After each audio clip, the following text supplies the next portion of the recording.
스가랴서 1장 16절 이하 말씀을 보겠습니다. 16절 한 절을 함께 읽겠습니다. 그러므로 여호와가 이처럼 말하노라. 내가 긍휼히 여김으로 예루살렘에 돌아왔은즉 내 집이 그 가운데 건축되리니 예루살렘 위에 먹줄이 치어지리라. 나 만군의 여호와의 말이니라 하셨다 하라.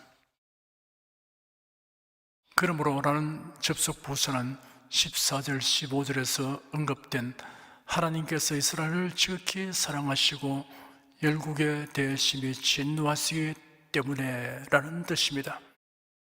그리하여 선민에 대한 하나님의 크신 사랑이 어떻게 현실로 나타날 것인가를 설명하였습니다. 내 집이 건축되리라 하였는데 여기에 내 집은 예루살렘 성전을 말합니다. 바벨론 포로 생활에서 귀환한 유다 백성들은 주전 536년에 예루살렘 성전 재건 공사를 시작했습니다. 그런데 이를 회방하는 여러 요인으로 인하여 중단된 지 16년이 지나게 되었습니다. 하지만 하나님의 약속은 결국 성취되어 주전 516년에 성전이 완공되었습니다. 예루살렘 위에 먹줄이 치어지리라 하였습니다. 먹줄은 건축에 사용되는 청량줄을 가리킵니다. 성전 재건에 이어서 예루살렘 성 역시 재건될 것이라는 하나님의 약속입니다. 이 약속 역시 현실화되어서 주전 444년에 성곽이 완공되었습니다. 17절 한 절을 함께 읽겠습니다. 다시 외쳐 이르기를 만군의 여호와의 말씀에 나의 성읍들이 넘치도록 다시 풍부할 것이라. 여호와가 다시 시온을 안위하며 다시 예루살렘을 택하리라 하셨다 하라. 성전이 재건되고 예루살렘 성이 복구될 뿐만 아니라 모든 성읍들이 옛날과 같은 번영을 다시 누리게 될 것이라는 약속입니다. 그동안 마치 다른 사람들이 보기에 하나님에게 완전히 버림을 받았던 것처럼 여겨졌던 예루살렘이 다시 재건되어 그곳에서 그 백성들이 하나님을 경배하게 되는 것은 실로 하나님의 크나큰 은총입니다. 18절 19절 두 절을 함께 읽겠습니다. 내가 눈을 들어본즉 내 뿔이 보이기로 이에 내게 말하는 천사에게 묻되 이들이 무엇이니까? 내게 대답하되 이들은 유다와 이스라엘과 예루살렘을 해친 뿔이니라. 18절부터 21절까지는 스가랴 선지자가 본 두 번째 환상입니다. 그가 눈을 들어보니 네 뿔이 보였습니다. 성경에서 뿔은 종종 권세와 힘을 상징하고 있습니다. 네 뿔에 관하여 여러 가지 견해가 있습니다. 아수르, 바벨론, 애굽, 메대와 바사를 가리키는 것이라고 하는 견해가 있습니다. 바벨론, 메대와 바사, 헬라, 로마를 가리키는 것이라고 하는 견해도 있습니다. 한편 히브리인들에게 있어서 넷이란 수는 동서남북 사방으로 땅의 기본 범위를 나타내는 상징수입니다. 따라서 네 뿔은 이스라엘 사방의 모든 원수를 가리키는 것입니다. 스가랴 선지자가 이 뿔들이 무엇이냐고 천사에게 질문하니 천사가 대답하기를 이들은 유다와 이스라엘과 예루살렘을 흩어버린 뿔이라고 하였습니다. 하나님께서 징계의 도구로 사용하신 이방 나라들은 북이스라엘과 남유다를 차례로 멸망시켜 그 백성들을 낯선 이방 땅에 포로로 끌고 가 분산시켰습니다. 20절, 21절 두 절을 함께 읽겠습니다.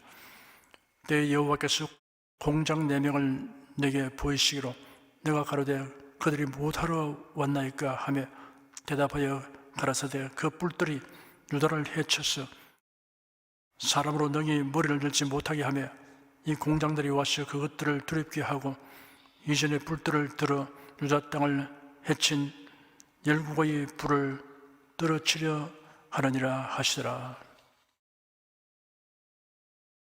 공장에 해당하는 히브리어 하라심은 자르다, 새기다, 라는 뜻을 지닌 동사 하라시에서 유래되는 것으로서 기술공들을 의미합니다.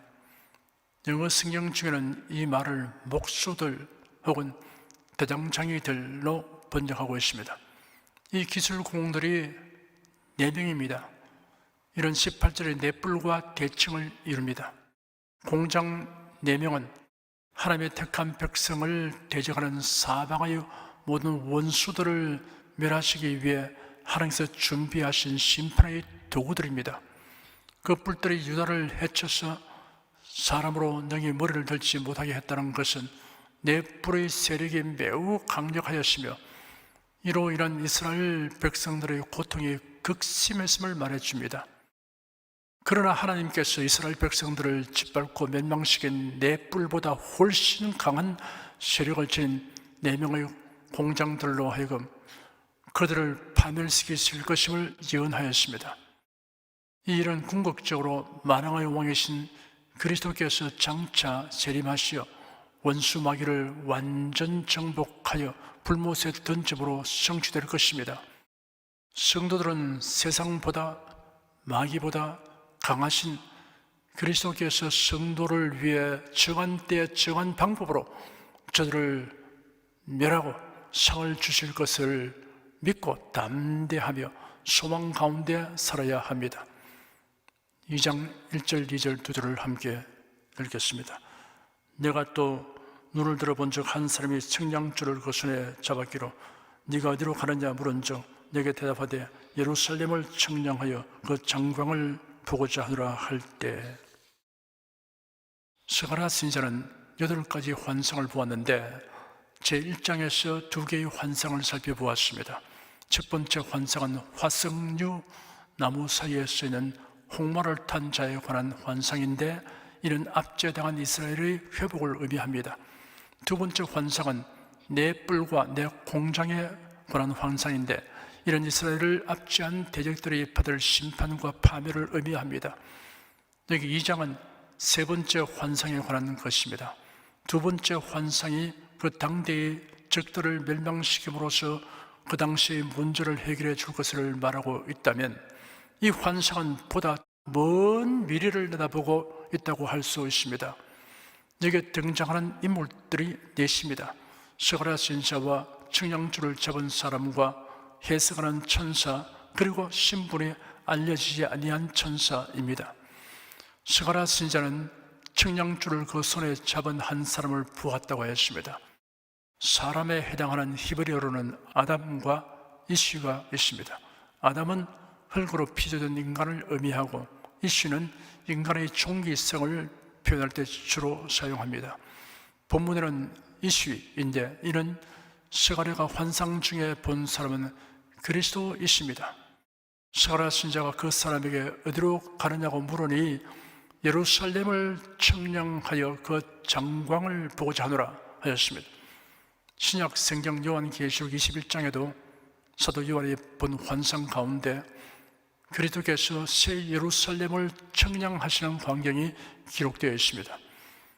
이러한 신구약 성경을 종합해 볼 때 그리스도께서 세우고자 하는 예루살렘은 1차적으로 이스라엘 민족의 거주를 위한 예루살렘이지만 궁극적으로는 구원받은 성도가 거할 하나님 나라의 중심이 될 새 예루살렘 성을 암시하고 있습니다. 주 하나님은 사람도 청량하십니다. 바벨론 왕 벨사살이 귀인들을 불러놓고 큰 잔치를 배설하고 술을 마실 때 사람의 손가락에 나타나서 왕궁 촛대 맞은편 분벽에 글자를 쓰는 것을 보고 왕이 낯빛이 변하고 사시나무 뚫듯이 떨었습니다. 기록한 글자는 메네메네 대겔 우바라신이었습니다. 이런 왕이 저울에 달려서 부족함이 보여 나라를 빼앗아 다른 민족에 나누어 주겠다는 심판의 메시지였습니다. 성도들로 장차 그리스도의 심판대에 설 것입니다. 본문에 청량하는 사람이 청량하여 그 너비와 길이를 보고자 하노라 하였습니다. 성도들의 삶에 대한 심판에서의 청량은 두 방면이 될 것입니다. 높이와 깊이의 청량은 하나님과의 관계입니다. 길이와 넓이의 측량은 사람들과의 관계입니다. 스가랴 선지자의 두 가지 행동을 통해 영적 교훈을 얻을 수 있습니다. 스가랴 선지자는 그리스도이신 그 사람을 향하여 눈을 들어 보았습니다. 그리고 어디로 가느냐라고 물었습니다. 눈을 들어 본다는 것은 앙망하는 자세입니다. 우리는 그리스도를 앙망해야 합니다. 성경에는 앙망하라, 바라보라는 말씀이 여러 곳에 있습니다. 오직 여호와를 앙망하는 자는 새 힘을 얻으리니 독수리의 날개치며 올라가면 가들 것이요 다른 박질라 해도 곤비치 아니하겠고 걸어가도 피곤치 아니하리로다. 땅끝의 모든 백성아 나를 앙망하라. 그리하면 구원을 얻으리라. 나는 하나님이라 다른 이가 없음이니라. 믿음의 주여 또 온전케 하신 인 예수를 바라보자. 저는 그 앞에 있는 즐거움을 위하여 십자가를 참으사 부끄러움을 개치 아니하시더니 하나님 보좌 우편에 앉으시느니라. 너희가 피곤하여 낙심치 않게 하여 죄인들의 이같이 자기에게 거역한 일을 참으신 자를 생각하라. 밤중에 예수님에게로 와서 하나님의 나라에 들어가는 길에 관하여 질문한 유대인 학자 니고데모에게 예수께서 말씀하시기를 모세가 광야에서 뱀을 든 것 같이 인자도 들려야 하리니 이는 저를 믿는 자마다 영생을 얻게 하려 하심이라 하였습니다.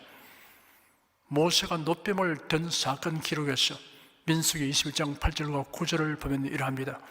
여호와께서 모세에게 이르시되 불뱀을 만들어 장대 위에 달라 물린 자마다 그것을 보면 살리라. 모세가 노뱀을 만들어 장대 위에 다니 뱀에게 물린 자마다 노뱀을 쳐다본 적 살더라 하였습니다.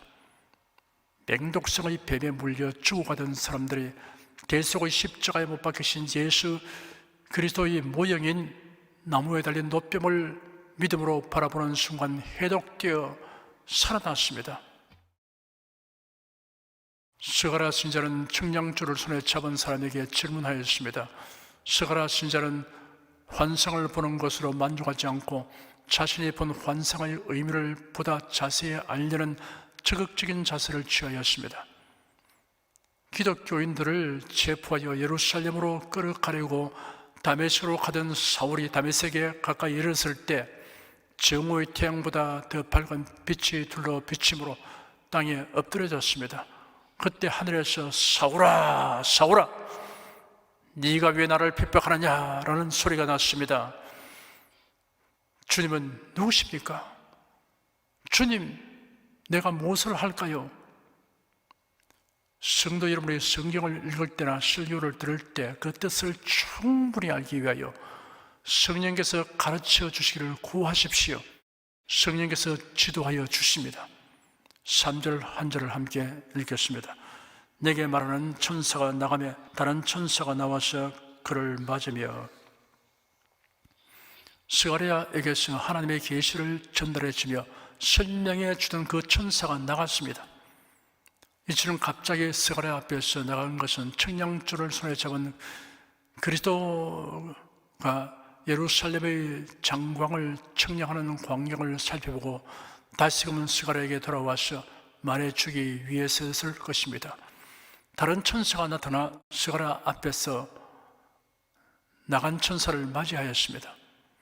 다른 천사는 지금까지의 계시 전달자와는 또 다른 제3의 천사입니다.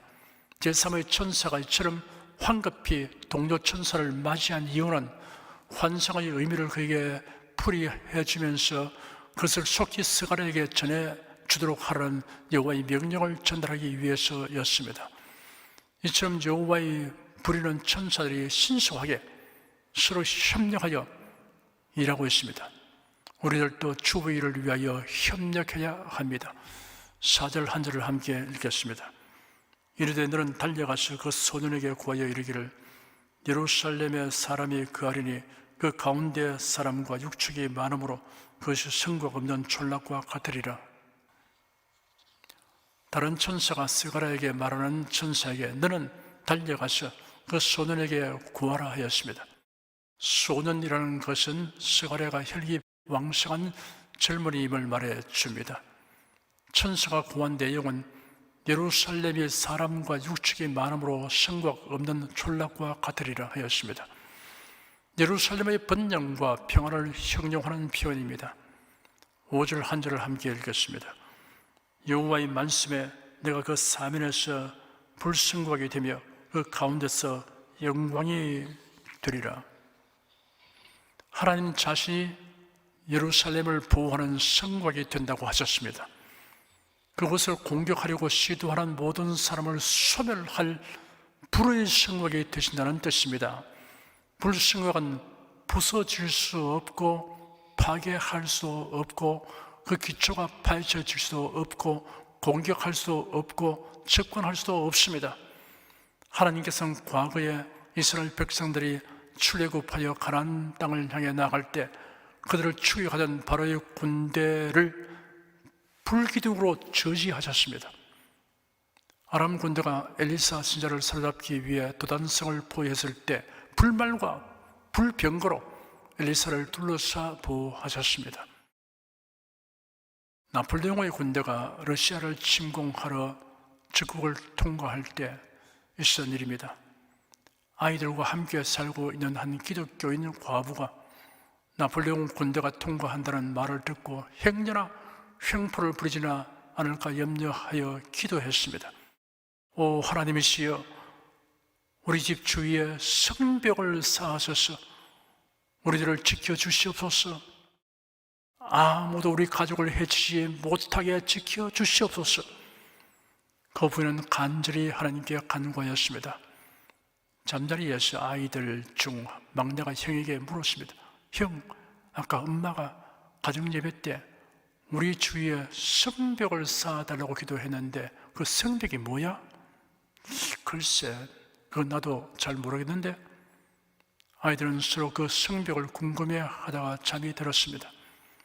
다음날 아침 제일 어린 막내가 형, 저기 좀 봐, 하나님이 성벽을 쌓아 놓으셨어 라고 소리질러 온 가족이 밖으로 나가보니 밤새도록 눈보라가 쳤어 집주인은 온통 눈으로 덮여 있었습니다. 집이 있는지조차 모르게 하나님은 과부의 가족을 위하여 눈으로 성벽을 쌓으셨어 그들을 나폴레옹 군대로부터 보호하셨던 것입니다. 하나님이 불성곽이 되시고 그 가운데서 영광이 되신다고 하였습니다. 예루살렘과 이스라엘은 하나님의 돌보심 안에서 하나님의 영광을 보게 됩니다. 하나님의 돌보심과 영광은 언제나 함께 있습니다. 이러한 예언은 1차적으로 황폐한 예루살렘 성이 재건되고 성전이 복원됨으로써 이스라엘이 예전의 영광을 되찾게 되려는 소망의 메시지입니다. 그러나 궁극적으로는 장차 성취될 교회와 새 예루살렘에 대한 예언입니다. 6절, 7절 두 절을 함께 읽겠습니다. 여호와의 말씀에 내가 너를 하늘의 사방바람같이 흩어지게 하였거니와 이제 너는 북방 땅에서 도망할지니라. 나 여호와의 말이니라. 바벨론 성에 가는 시온아, 이제 너는 피할지니라.